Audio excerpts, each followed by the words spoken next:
The original cartoon came out in 1937, and very evidently so.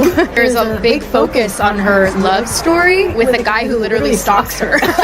Weird. We have a different approach to what I'm sure a lot of people will assume is a love story, just because like we cast a guy in the movie. Andrew Burnap, great dude. All of Andrew's scenes could get cut. Who knows? It's Hollywood. Rachel Zegler just can't catch a break, and at this point, she might be her own worst enemy. After Snow White bombed at the box office, the drama still isn't over. Now, rumors are swirling that even her own co-star Andrew Burnap is pointing fingers, blaming her for the film's epic downfall. Honestly, the behind-the-scenes tea is juicier than the actual movie.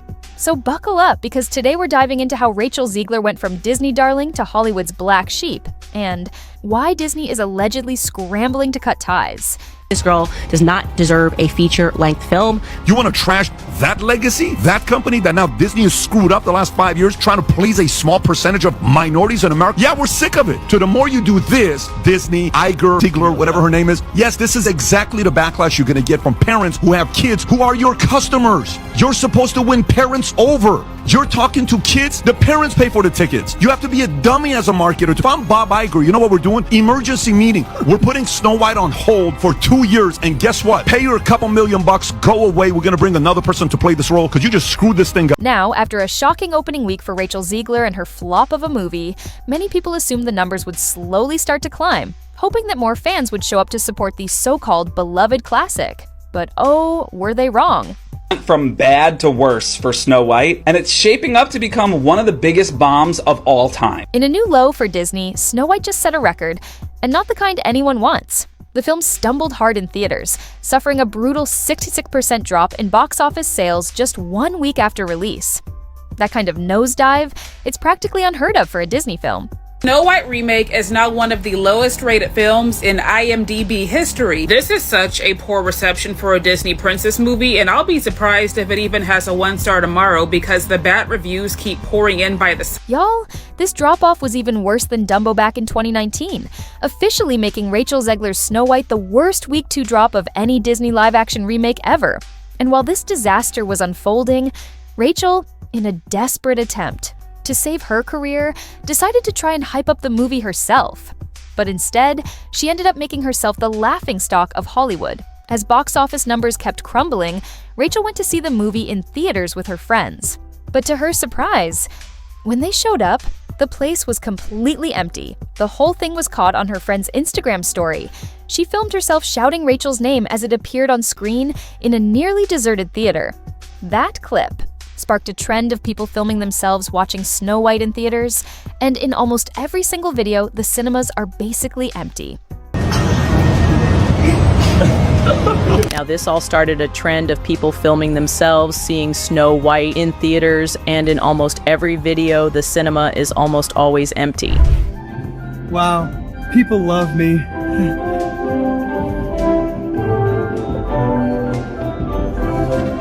And with this trend picking up steam online, it's rumored that Disney execs are not too happy with Rachel Zegler. In fact, unconfirmed reports are now surfacing that she's already been quietly dropped by Disney altogether. Yep, you heard that. Right. The same studio that once promoted her as the next big thing might be cutting ties behind the scenes. And fast.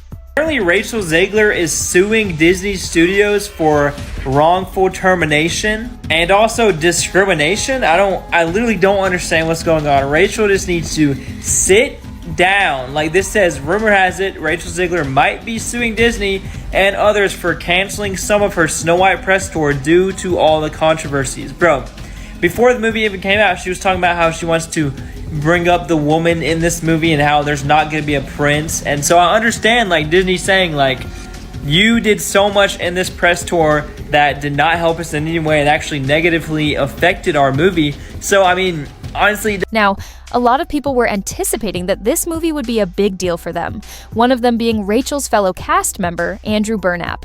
Before all the drama surrounding this movie began, many people were expecting Andrew to come out as a star when it dropped. Even he himself thought so.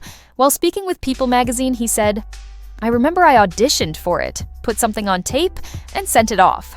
Andrew said, "You train yourself to audition and then forget about it as quickly as possible. Then, weeks later, I got an email saying they'd like to see me again. I said, "You've got to be kidding." Then the next time, they said, "You're going to go in for a chemistry read with Rachel Zegler."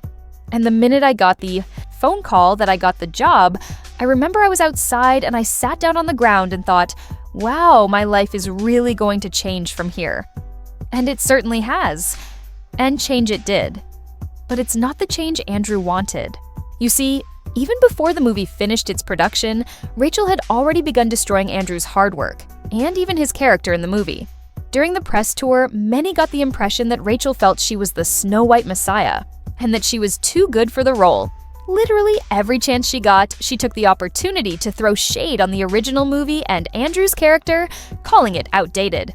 Let's be honest, we all know she was holding back on truly saying the things she was thinking. To make the entire situation worse, Rachel called Snow White's love interest a weird stalker during an interview with Extra TV. She spoke on Andrew's character and said, "A guy that literally stalks her? Weird." We have a different approach to what I'm sure a lot of people will assume is a love story. Just because we cast a guy in the movie, Andrew Burnap, great dude, but it's really not about the love story at all, which is really, really wonderful. So no Prince or a different kind of Prince? We have a different approach to what I'm sure a lot of people will assume is a love story just because we cast a guy in the movie, Right. Andrew Burnap, great dude. Yeah. It's one of those things that I think everyone's going to have their assumptions about what it's actually going to be, but it's really not about the love story at all, which is really, really wonderful. And whether or not she finds love along the way is anybody's guess until 2024. All of Andrew's scenes could get cut. Who knows? It's Hollywood. Now, this comment in particular rubbed a lot of people the wrong way, including David Halehand, the son of the original Snow White and the Seven Dwarfs supervising director. David claimed Rachel's comments had no respect for what Walt Disney and his dad did all those years ago. The backlash was so extreme that Disney had Rachel backtrack on her comments, forcing her to do an interview with Variety saying, "I would never want to box someone in and say, if you want love, then you can't work. Or, if you want to work, then you can't have a family." It's not true. It's never been true. It can be very upsetting when things get taken out of context or jokes don't land. The love story is very integral. A lot of people wrote that we weren't doing that storyline anymore. We were always doing that. It just wasn't what we were talking about on that day. Now, Andrew wasn't the only one Rachel was trying to ruin. It was well publicized that Rachel and Gal Gadot didn't get along. But unlike Andrew, Rachel's words didn't affect Gal's movie character, but her personally.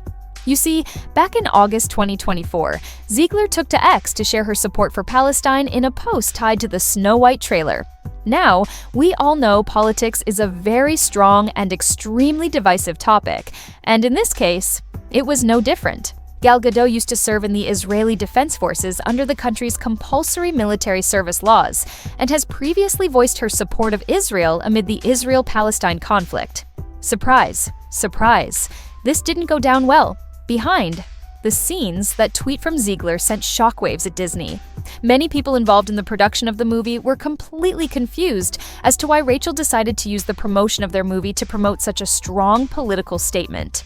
Things were so bad that Disney execs were blowing up Rachel's phone, and the movie's producer, Mark Platt, flew to New York to speak directly with her. At this point, Rachel's relationship with the producers and the execs at Disney was so bad because for basically 2 years, she had been constantly throwing shade at their movie. But they had already spent so much money making and marketing the movie that they were essentially stuck with her, and she wasn't making it easy for them. Anyways, the aftermath of that tweet from Rachel began to snowball after Gal started receiving death threats because she is Israeli. They got so bad that Disney had to hire additional security for Gal. According to an insider, Rachel Zegler didn't seem to understand the effects of what her tweet caused, which made the situation way worse. Rachel didn't understand the repercussions of her actions as far as what that meant for the film, for Gal, for anyone. After that, the relationship between the two co-stars just kept getting worse with each passing day.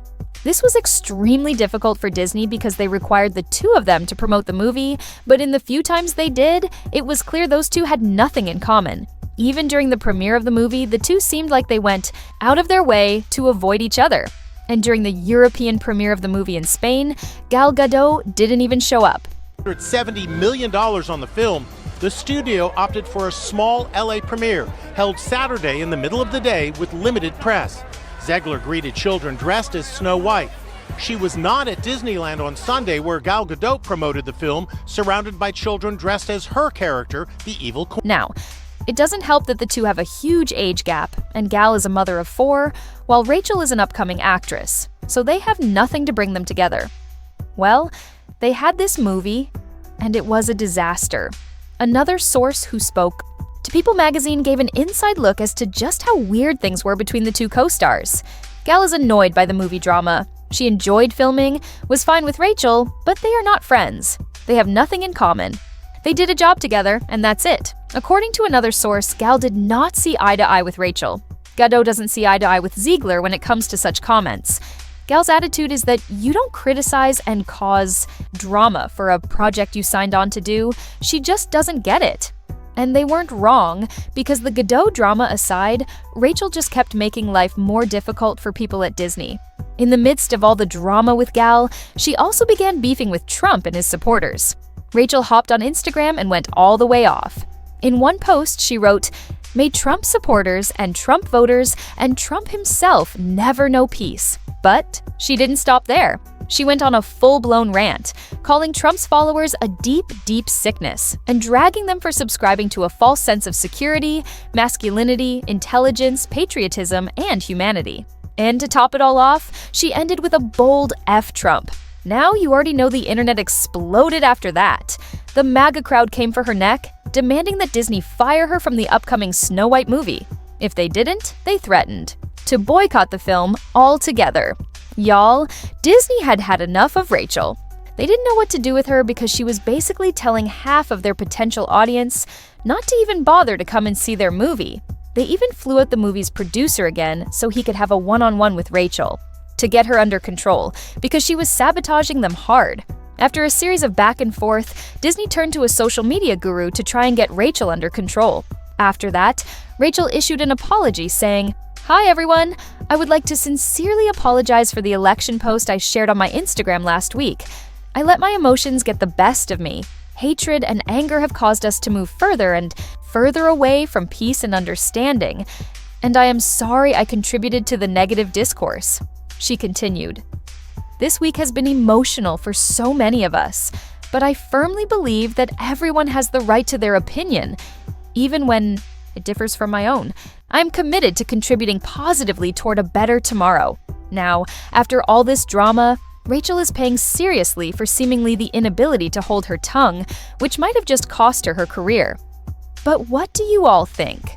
Can Rachel recover from this disaster? Let me know your opinions in the comments below and check out the next video.